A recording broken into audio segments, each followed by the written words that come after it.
Welcome to another edition of the Vickie Remoe Show. We're here on beautiful Lumley Beach in Freetown, and I have a special guest for you today. One of my favorite Sierra Leonean artists based in the diaspora, none other than Mr. Kabine Bangura. I know you're saying, oh, who's that? I've never had this name before, but you will know. Do you know what I'm talking about? Do you? No.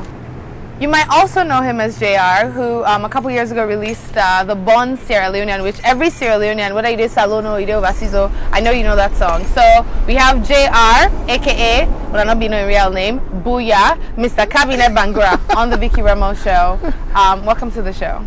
Thank you, Vickie. Thank you for having me. You're welcome. It's a pleasure to have you. I'm always really excited to have people from the diaspora on my show, especially when they're home, because I want both the local audience and the international audience to know that Salon Widea, all five. Right. How long have you been in town? Well, I've been here since the 21st of April. Okay, and why did you come home? Came home for a couple of reasons. The main reason that I came for was to shoot the video for my song, Born Sierra Leonean. Okay. And I wanted to do it around the festivities of the 50th anniversary. Okay. And also I'm working on my third album, African Child. I've been in the studio since I think the 28th of last month. Okay. And also I was supposed to be performing at the festivities, so 3 reasons why I came. So let us talk about the 50th anniversary festivities. You know, say we were in Ayasos until we get a different understanding or perspective or experience than Unawe Kam. How was it for you? How were the 50th anniversary celebrations for you? I have positives and negatives to take from it. Okay. I'll probably go with the positives first. The lantern parade and the masquerade with all the auntie and OJ and all of that. My experience from having different OJs at the same venue or different aunties at the same venue is normally chaotic, fighting amongst themselves. But to see all those Auntie OJ come out on that day, and it was very peaceful. Nobody raised their voice. All man come out and debut and dance. Very, very nice. Okay. The lantern parade was just the same, right? So that one was, I was excited about that. In terms of the beach show and the show at the National Stadium, I have very negative views on that. As an artist, please tell us about the show. How, maybe if you experienced it as an artist, if you performed, or if you went to watch from the artist's perspective, how were the shows for the 50th anniversary, the music shows? What I'm gonna do, I'm gonna remove the personal side of it because I was supposed to perform, but I did not perform. So I removed myself from that, so that it don't look like maybe I'm beating up on someone because. Oh, you can beat up on somebody. It's the Vickie Remoe Show. I'll start with the beach show. I came here earlier that day, probably like around 2 or something like that, to see the setup and the sound check. And there were no artists there to do sound check. Which affected the show at night. When I came, well, fast forward to the actual show itself, it was packed, and I don't think there was enough security.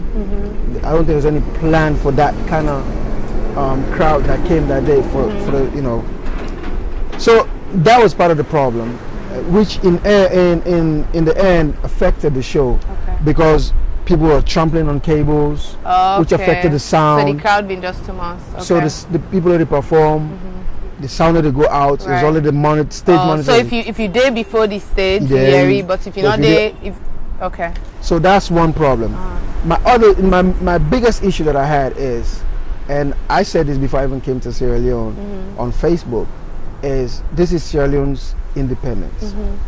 Why do we have foreign artists performing at the Sierra Leone independence?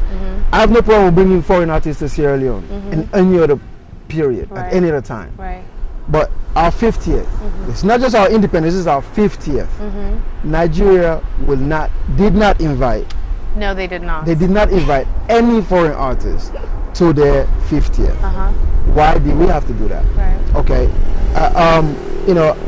I ran into Jimmy B the other day. I was walking, along the beach, and I ran into him, and I asked him, I said, so you blow mind to Jimmy B? No, I asked him, how come I didn't see you at the festivities? He said, and I quote, he was invited. I was invited to perform, but they were not willing to pay what I was asking them to pay.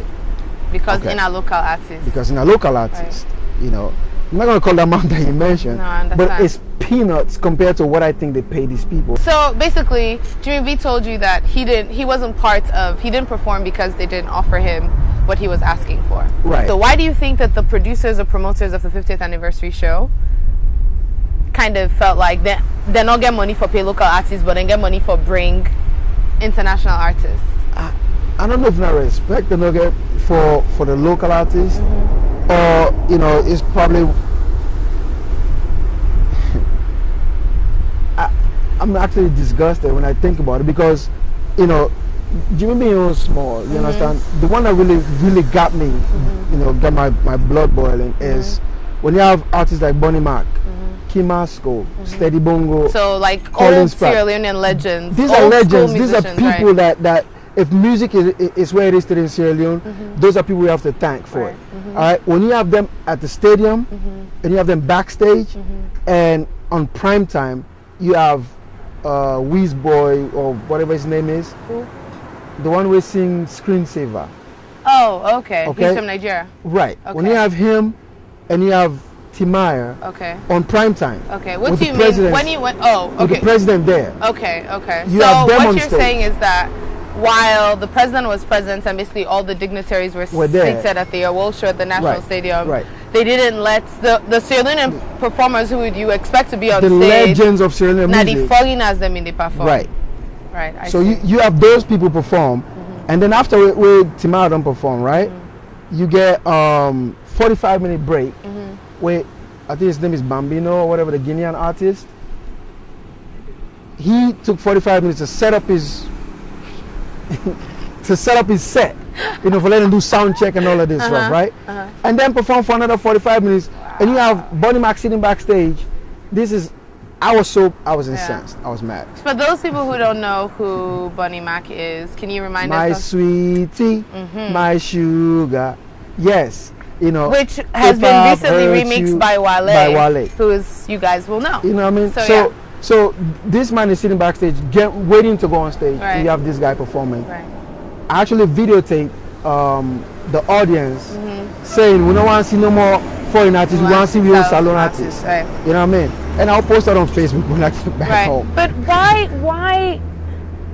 I guess what I'm trying to understand is, why do you think that's so? Like from a musician's perspective, and also from, I guess, somebody, you said a salon person, you know? Why do you think that people place so much more value on foreign artists, foreign contemporary pop artists? Sometimes they only have one single, one big song. Why do you think they place so much value on that and spending more money than perhaps spending half as much, but making sure that Sierra Leonean music, you know what I mean, is put on the forefront? I can't put my finger on it. The only thing I can think of is, you know, when they respect we own. Okay, because as I said, not say bad that, not say bad that. No, not say bad that. When they respect we own. Okay. You know, because again, when you have, those are legends. As far as I'm concerned, they are. I don't care what anybody else says. Whether you're a musician or not. Like no Sierra Leonean has ever kind of achieved the kind of status that has a song. Exactly. You know, exactly. That man is known internationally. Right. It's international or that now. song is known internationally. Exactly. But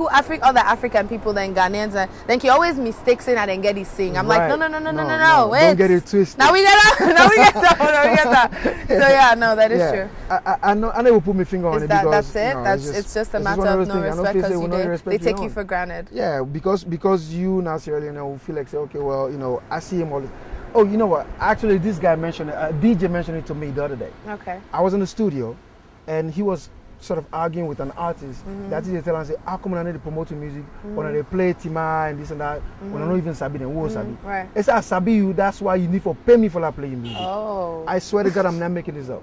He actually uttered the word. Right. I know they play your music until you pay me. Then and they are not sabi them. They not get for campaign money. They not get for campaign me money. But you are sabi. You are sabi for give me money. Yes. Okay, yes. I see. So it's not just about the promoters. It's like also the DJ. It's the whole local music industry. It's a shame. It's kind of like a pay-as-you-go industry. Or as my Ghanaian friends say, a payola industry. If you know the payola, you know they get no. I don't paint all the DJs with one brush. There are a few. Right. We go play music. I mean, one thing I know for sure is where Mr. Bibinde, I been not saying not been to take money, and where DJ Bass for sure, not they take money. And then the two people where I don't talk to artists, they always they single out say no, then two and they don't make. There are a few that way then they play music. Right, if they like it, they'll play it. If they think it's good. But then you get those bad apples that I don't care if you the guy talk. I say I don't care if you sound good. If you know, I will put it on the shelf until you give me something. I'm not playing. So you think that attitude from the DJs kind of filters into the rest of the industry, where then the promoters and they have no respect for Sierra Leonean artists? No, nobody can get respect for solo artists. Okay. You know, and if you know get that one song where they transcend everything else, forget it. Okay. You know. Okay. Well, you know, that's for the people to kind of figure out what's going on. What do they want to do about it? Because the way I've always felt is that, you know, musicians are really powerful. Right. And in every society, musicians are powerful. And they have the ability to not only change a country, move people, but also they can affect change on the industry. Right. So if Sierra Leonean artists kind of want this situation to change, me not go tell una waiting for do. But if the artists themselves want the situation for change, I'm sure that they can find a way to unite. That's exactly what it is. Whatever una need for do, and because if you don't demand that you're valued, I do not believe that you will be valued. If una always they take a, you know, you say, that, well, you know, you can come perform, blah blah blah. We will give you this and that. Yeah. If you put a value in your music, and then you will not be taken, you know, for granted. And that's what I think it's probably part of the problem. Most of the artists here are being taken for granted. Right. Because I know say what color it come. Yes, because he's desperate for attention. Right. Etc. Etc. You know. Okay, well, enough of that. You know, we'll move on now. No more drama. You know, drama's over. Love to everybody, promoters, producers, and DJs. We love you. No hard